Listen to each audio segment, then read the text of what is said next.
नमस्कार। आजको यस legal गफमा बुझौँ online ठगी र क्युआर कोड स्क्यामको कानुनी कुरा।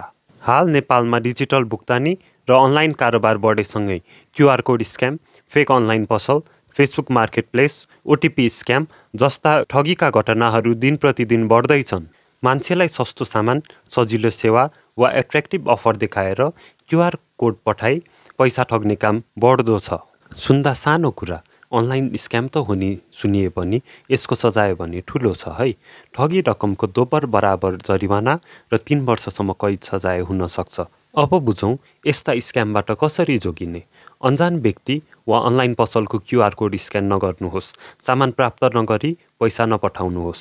आफ्नो ब्याङ्क वा ई-वालेटको ओटिपी र पिन अरूलाई नदिनुहोस्। र यदि तपाईँ यी सबै सावधानीहरू पुर्याउँदा पनि ठगीमा पर्नुभयो भने तुरुन्तै साइबर ब्युरो वा नजिकैको प्रहरी कार्यालयमा उजुरी दिनुहोस्।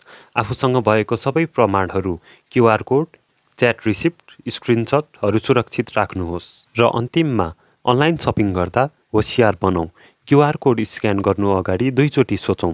र यदि तपाईँ पनि यस्तो ठगीमा पर्नुभएको छ भने साइबर ब्युरो अथवा नजिकैको प्रहरी कार्यालयमा उजुरी दिन नबिर्सिनुहोस्। आफूसँग यदि सबै प्रमाणहरू छ भने जति नै सानो रकम भए पनि त्यसको उजुरी दिनुहोस्।